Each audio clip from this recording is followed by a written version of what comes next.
And we made it. We're at the halfway point, people. Halfway down the road to the finish line, to the F9 finish line. We're at number 4, Fast and Furious, the movie that, in my opinion, has the dumbest title of this entire freaking franchise that has created so much unnecessary confusion, but it's the movie that brought back Vin Diesel and Paul Walker and ultimately got the franchise started on the path to where it is now. Chris, you've watched 3 of these movies so far. You're about to watch the 4th one. What are your thoughts so far? Yeah, man. Thank you guys for joining us for my first time watching The Fast and Furious. And I guess you can't even put the in that. And that kind of speaks to a larger point, because the only bad part of the experience so far for me watching these movies has been having to make the thumbnails and make sure I get every tiny meticulous detail right in regards to these naming conventions, which I guess is a decent problem to have, but so much of the graphics depend on it. And so, if that's any indication of how well this series has been going, guys, my only critique so far has been the naming convention, and let's see if it lives up to that. We'll break down the title and more in the 4th installment of the Fast and Furious First Time Watch series on the Talkin TV channel. Stay tuned.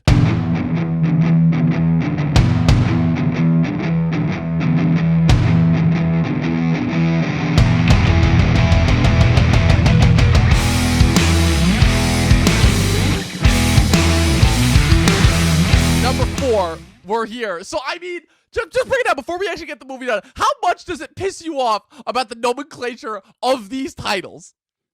It's really annoying because, listen, guys, I was not just a negative Nancy going into this. I was not looking forward to it as being polite, okay? Let's just put it that way. And it's just because I've been so disenfranchised with action franchises lately, and so just to have to sit through 8 movies, potentially spin-offs, to catch up for one film seemed like a slog and a half. And so now the only stain on this resume of mine so far in regards to watching The Fast and Furious is just this stupid naming convention. I mean, but that's like such a minor nitpick. It's really more for the comedy of it.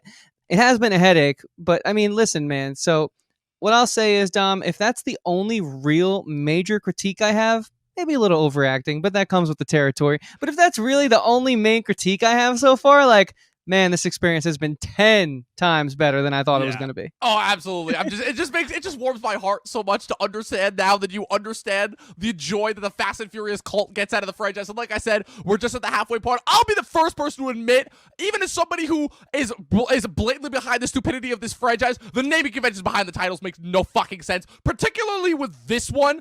I mean, I kind of get it, because the whole thing is that this movie in particular was supposed to be like a return to form. We got Vin Diesel back, we got Paul Walker back, right? So they wanted to do a little spin on the first movie, but doesn't actually hold up to the majesty that was the first movie. I mean, my thoughts on this one are kind of a little mixed, but this is also another one like Tokyo Drift that I haven't seen in a while, so we'll see, obviously. So, okay. You ready to do a little spin on it, huh? Yeah, most definitely. You ready to rev your engine on this one?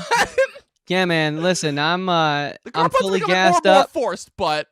Yeah, no, listen, I made sure I had a full tank before I came into this one tonight, so I'm ready to go. Original film. Okay, we got a little pickup truck action. All right, yep. Told you, breaking the tradition. Han died in the last movie. Right, I was about to say, yet he's alive and well here. Hey, it's very confusing, but again. Michelle Rodriguez is silently slapping Disney in the face because she got kicked off of Lost for getting a DUI. That guy's like, fuck this! This is simultaneously the fastest and slowest high-speed chase I've ever watched. Newly promoted FBI agent Brian O'Connor. Who thinks to just barrel into a fence in the moment to knock their opponent off? Oh. Yeah, right. I notice how they always give the name up after the chase. Like, every time. Notice how they're never out of breath falling from a 2-story window. He's after Mexican drug cartel leader Arturo Braga. I love how there are still, street racer cars there. Of course, Dom magically found his way back into LA through his never-ending list of content. Dom really is just the guy who knows everybody. Dude, he's literally like Jack Bauer from 24. Oh, yes, Dom's magical crime CSI abilities coming to light. That you had to come into my home and pretend to love me. Hey, he said there was no pretending there. He made that very clear. Dom on the warpath. Damn. Yo, do not manhandle O'Connor that way. Brian is all foreign cars. Dom is all American. You know who that is? Yeah, Wonder Woman. Oh, yeah. Is that Brandon T. Jackson? Oh, I love it. This GPS voice is insane. The CG's finally catching up in this series. All right, and now it kind of looks like a video game again. Dude, don't take your eyes off the road. They're not racing. Yep, yeah, they're not racing for pink slips this time. Do you know each other? Yeah, just maybe. Trait to look for. I'm sorry. I know that like this is supposed to be drama, but you gotta understand where I'm coming from. Like I just not only with this franchise, but just, I can't take this shit seriously. I never could. That too outdated computer technology.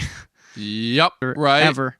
Right. It's like, yeah, dude, we're just gonna get Underground people tunnels? who are amazing at street racing. Power of the Hulk. Bro, he just got shot in the Dude. shoulder, and he brushes it Bro, off. this man is. This is hilarious. Unstoppable. He's the Superman of this universe. He's overpowered. No, don't get it. You can't just sit on glass. That's not how that works. He exploded the beer. Did you see that? That's so hilarious. And who's the last person on that call? He realized this is a setup. That's Braga. He's like, suck it. But we all know where Brian's real priorities are. She should have actually, just said, "Did I you don't not know, get the call sheet?" Who knew it would be his religion that got him? Even the subtitles are off the chain. They really are. I mean, dude, there's so many bullets flying. They might as well be stormtroopers, dude. Right? Like they're Yeah, not who hitting are we anything kidding? right now. Who are we kidding? They're not hitting shit.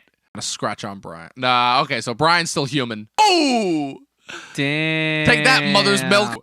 Another tune in next time. All right, so at the risk of spoiling anything for the next movie, the only thing that I'll say is that I feel like that ending completely solidifies the fact that this movie was the true setup for what's going to happen next. Again, I don't know what you've heard about the fifth movie, but I will say that besides it being my favorite, it is pretty much unequivocally known as the best movie in the franchise. So as far as kind of like, again, I don't want that to impede too much on our final thoughts on this movie, but like I just need to make that known as far as this movie's placement in the franchise. And again, it's definitely a thing of where, again, this is not the best, but it's not the worst entry in the franchise. It's like perfectly middle of the road. So Chris, after 4 Fast and Furious, what are your thoughts? First of all, I think that these movies are undeniable. I mean, you can't.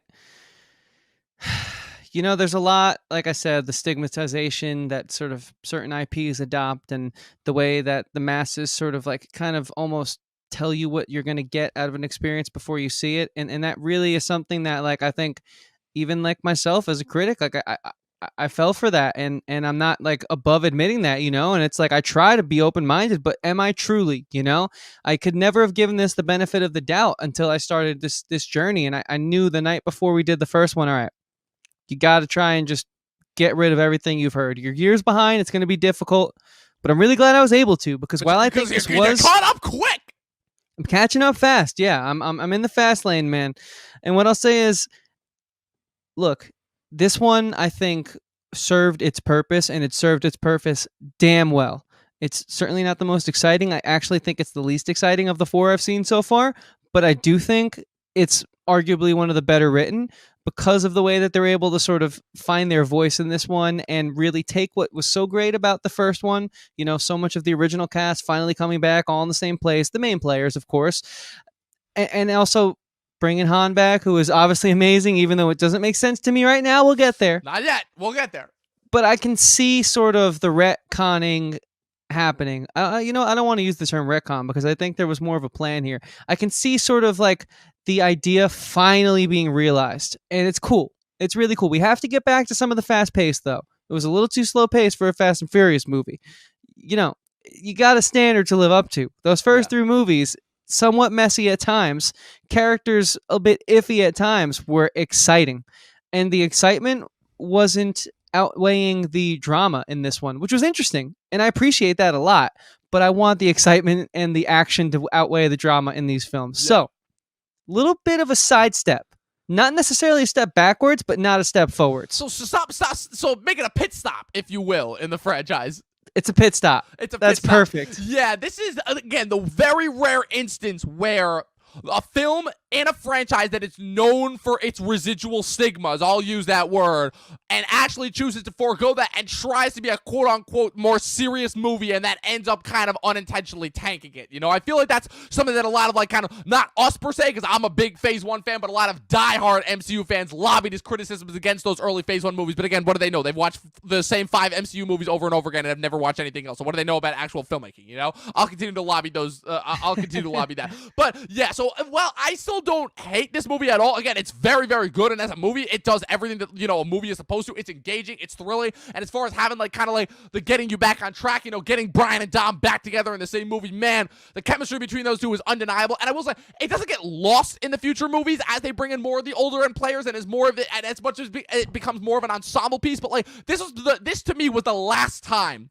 And as somebody who has watched this franchise a lot, this to me was the last time that it was just Brian and Dom's franchise, and especially seeing how the franchise has evolved since then, I don't know, it definitely makes me still a little bit nostalgic for this movie, but as a movie, I still very much enjoyed this movie. It's a great movie, but definitely more so a little bit lower on the totem pole. Again, I haven't watched the more later bombastic ones, and as I've said before, there is a point where the stunts overtake any sort of plot that these movies have, and that is coming very, very soon. So with that being said, while I don't hate Fast and Furious, I don't love it either. So for that, I'm giving it 3.5 out of 5 stars. Yeah, if I had to give my ranking so far where everything stands, because I think this will be a really good perspective to sort of show you guys like what I mean by the sidestep. So I think the first one so far is number 1. Tokyo Drift is number 2. Fast and Furious, the one we just watched, is number 3, and then the second film is number 4. Too Fast, Too Furious. But like, with 2s literally in the title, in order to make sure it's like, okay, just in case you didn't know this was a sequel. I actually think that's kind of clever. I actually think they like kind of seize the moment there. But what I will say is, it's like, it's only I wonder where this list will end up, because like I see the importance of this film, and so I'm excited to see that now we finally are back to square one, where in the first film we had this amazing blank canvas, everyone in cold turkey, you know, we all went in blind and we got something very special, something very promising. We kind of got a little sidetracked for a few movies. They were really enjoyable though, which does show that this series, even at its messiest to me so far, again, guys, I've only seen 4, so I'm kind of walking you through, like, imagine, like, I'm, like, in the hyperbolic time chamber right now, like, speeding through life. You know, in a so... car. Yeah, exactly. Those 2, man, while messy, were still really enjoyable. There was still, like, a magic to them that made them compelling. And now we're back, though, okay? We didn't quite have a blank canvas, but we thought to ourselves, we said, okay, we have something special here, and each movie has its own unique piece that is awesome. How do we kind of mesh those together? I feel like that's really what we did here. So I think like this movie might stay where it is, but I just want everyone to know that I'm always going to see it if I end up to go on to like these films as much as I have been, as a very needed doormat to get us into the house that is this legendary action franchise. You know what I mean? Yes. So with that being said, I still have to be honest as a critic though. Not going to be the strongest score. Yeah. I think I got to go with like a 2.5 out of 5. I think low. I got to be hard on low. it. I got to be hard on it. What did you give Too Fast, Too Furious? I gave Too Fast, Too Furious 3.5 out of 5. Okay, but this is still ranked higher for you, even though you're rating it lower. And here's why. Okay, I got to hear this. Because if we're talking about it as a single movie, because we talked about sort of how I'm feeling about coming into this one, and what this I think is going to do, just as like, you know, someone who studies this more than just a fan, like a critic. I see what it's going to do, but as a movie alone, it wasn't my Fast and Furious. It was weak. Corny. Some of the character tropes, while I do enjoy them, I can't forgive them either. I know my guilty pleasures, and I can separate that and be a critic. So that's kind of where it comes down to. Yeah, I get that. Okay, so it's kind of like a little bit the opposite, because like for me, it's like, yeah, as a Fast and Furious movie, it's maybe not the strongest, but as a movie, it's like really engaging and really good. So yeah, so that, no, but I'm with you. But I still enjoyed it. No, it's still delightful. But like I said, okay, so here's the only thing that I'm gonna say before we end this though, right? You still, even though with all of your hatred of Marvel, and again, I'm pretty much almost on board with you, you still liked that first Avengers movie, right?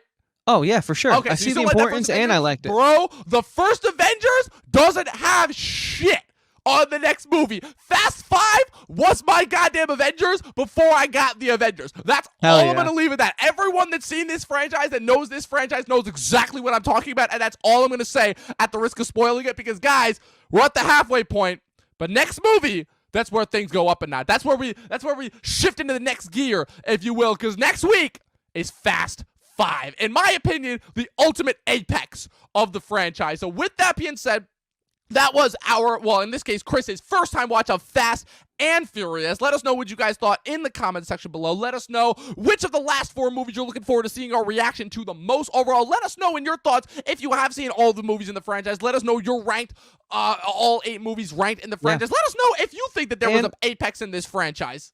And let me add, please no spoilers for my sake, because no I'm probably spoilers. going to be reading the comments. No spoilers. But also, this is our road to F9, guys. Like, no pun intended, we've been doing a movie a week. So if you haven't seen our first time watch of the first 3 movies, go back and watch them. And if you're here now, the week that this airs, you're looking at that timestamp on YouTube, we have how many more of these coming up? There's so many movies. 4 Once more. a week, guys. We're literally, and if you're just like kind of here like years from now, watch the whole series. Oh, we're not... You know, we're still just as funny probably in the present day, but like these have been pretty funny, I gotta say. Oh, man. Road to the finish line overall. Like I said, leave this video, click the subscribe button, click the bell next to it. That way you guys get notified every time we put up new stuff. Click the bell, click the like button, click everything you see on the page. If there's just something on the page, just click it overall. Follow us on our Facebook and Instagram at Talkin TV or at Talkin TV Podcast overall. Chris, where can the good people find you? Yeah, they can find me at Christian Evanko. Evanko spelled Evanko. I make music. You can find that through the links in my bio. I have another podcast called Talkin with Andrew and Chris, spelled the same way we spell it here. It's a show about life, music, and everything in between, and I hope to see you there. Dom, what about you, man? And you can find me on Facebook and Instagram at Movie Nerd Reviews, where I just posted a pic of ironically enough, my brand new car that I just got at the time, 2021 Kia Seltos, baby. Let's go. 12 seasons in a short film. Watch more fucking movies, and we'll see you at the finish line.